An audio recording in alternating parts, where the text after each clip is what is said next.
Est-ce que vous voulez entendre une autre histoire? Eh bien, cette petite fille va vous raconter une toute petite histoire. Elle l'a entendue de quelqu'un. Lorsque Dieu a créé le monde, il a distribué les différents rôles aux entités qui étaient présentes. Ça c'est pour toi, vérité, ça c'est pour toi, paix.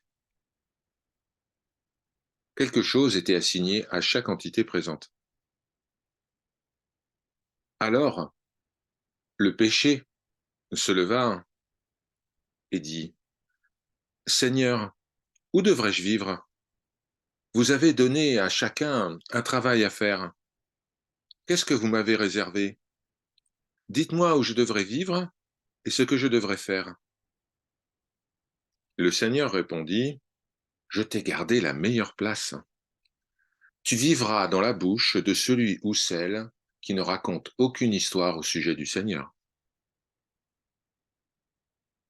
Est-ce que vous comprenez cette histoire? Où vit le péché? Il vit dans la bouche de celui qui ne parle pas du tout du Seigneur, qui ne chante pas ses louanges, qui ne prie pas le Seigneur. Cela est la demeure du péché. Vous ne devriez pas penser que cela se produit seulement à un moment particulier. À chaque fois qu'il n'y a pas de parole pour le Seigneur, le péché viendra et demeurera. Alors voilà, ça c'est une première petite histoire. Vous voyez comme elle est belle et utile. Vous m'avez demandé une petite histoire et cette petite fille, vous la racontez. Maintenant vous allez dire, elle n'est pas si petite que ça. Bon, maintenant cette petite fille va vous raconter une histoire un peu plus longue. Voilà. Il y avait un grand sage. Tout le monde allait le voir pour lui demander un mantra. Beaucoup de gens allaient le voir. Alors il leur donnait les instructions nécessaires et toutes les choses utiles sur la voie de la suprême vérité. Parmi ces personnes, il y avait un pauvre fermier. Et lui aussi demanda au sage de lui donner un mantra et des instructions. Le sage dit, Mais tu n'as rien appris, tu ne sais pas lire, tu ne sais pas écrire. Comment pourrais-tu suivre cette voie? Je ne peux pas t'aider. Le fermier était plein de dévotion. Lui aussi voulait répéter les noms du Seigneur. Alors il se présenta à nouveau devant le sage et insista. Donnez-moi une instruction, maître, n'importe laquelle. Il ne partirait point d'ici tant que le maître ne lui aurait pas donné une instruction. D'autres qui étaient présents, eh bien, firent en sorte que le maître puisse donner quelque chose à ce fermier, un nom, un mantra. Le maître réfléchit et puis dit, Bon, très bien. Alors, tu vas utiliser ce mantra, Ganta Nandan, ce qui signifie le son bienheureux de la cloche. Et maintenant, pars. Le fermier était si heureux d'avoir ce mantra, il ne comprenait pas la signification.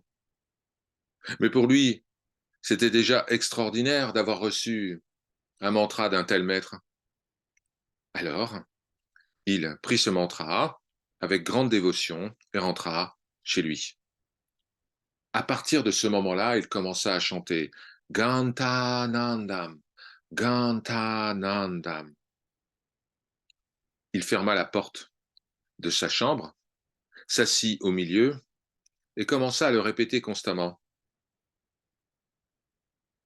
Il ne mangeait plus, il ne buvait plus, il était complètement immergé dans la répétition de ce mantra. Sa femme était très inquiète. Elle pensa, mais qu'est-ce que mon mari a reçu du maître? Il a fermé la porte, il ne pense plus à dormir, à manger ou à boire. Il récite le mantra constamment depuis tant de jours. Elle était vraiment inquiète. Alors, elle rentra dans la pièce et dit, Au moins, cher mari, prenez votre nourriture. Vous avez tout abandonné depuis que vous êtes revenu de chez ce sage.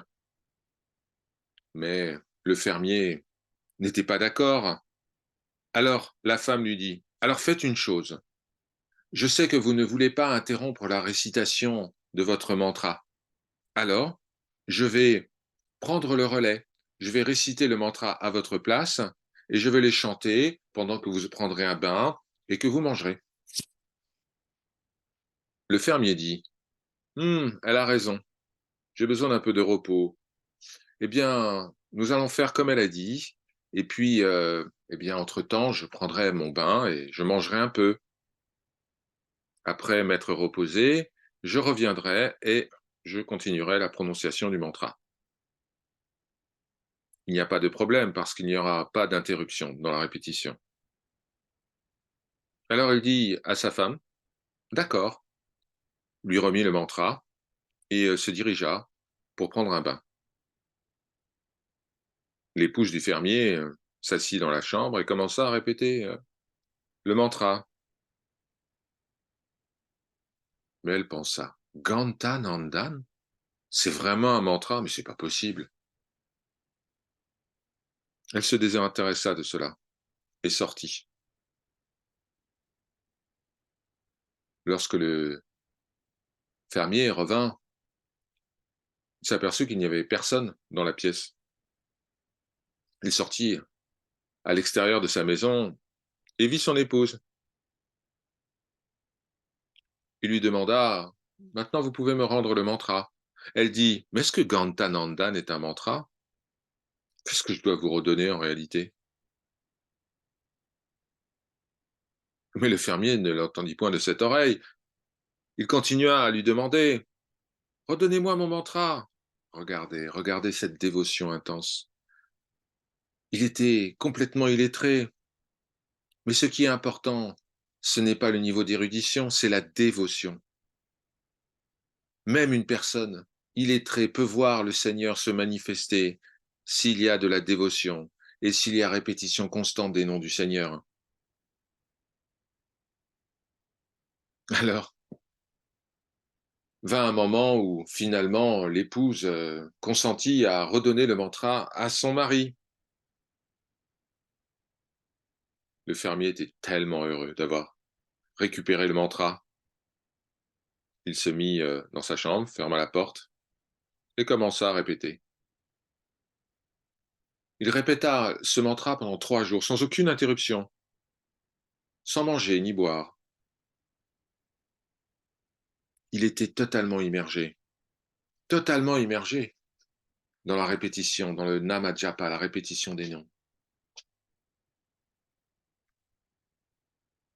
À ce moment-là, le Seigneur Krishna dit à sa bien-aimée Radha, oh, cher, cher Radha, j'ai un grand dévot qui est tellement déterminé dans sa pratique. Vous ne trouverez un tel dévot nulle part sur terre. Alors, Radha dit, mais où est-il? Montrez-le-moi. Le Seigneur Krishna dit, allez, venez, on va aller le voir. Et il l'emmena dans le village où le fermier répétait le mantra. Radha et Krishna étaient là, près de la maison du fermier, et Krishna se dissimula derrière un puits qui était en dessous d'un arbre, près de la maison du fermier. Radha, suivant les instructions de Krishna, rentra dans la pièce où le fermier était totalement engagé dans la répétition du mantra. Elle se tint devant lui.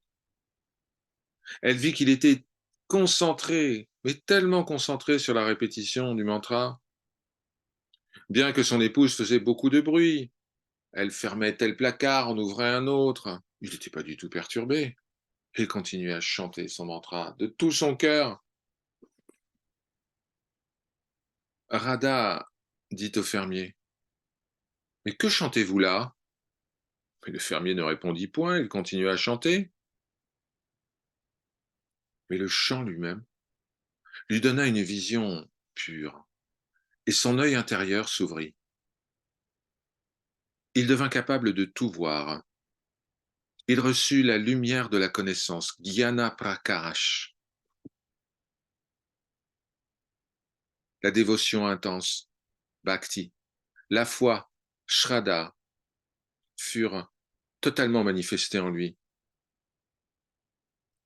Certains disent que lorsque l'on reçoit le nectar de la dévotion, on perd tout appétit. Eh bien, la même chose s'était produit ici.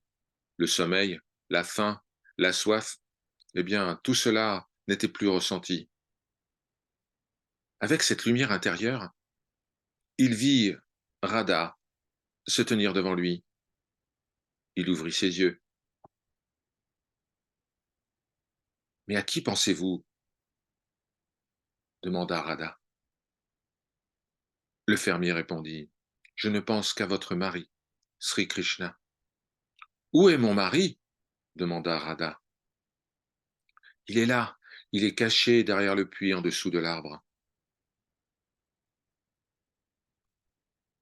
Juste au moment où il disait cela, le Seigneur Krishna apparut et le fermier eut l'immense joie de recevoir la vision divine du couple Radha et Krishna.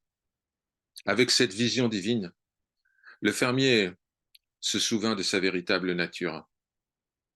Lorsque le désir et la foi s'unissent, il y a joie, bonheur et lumière. Om Jai Shri Ma.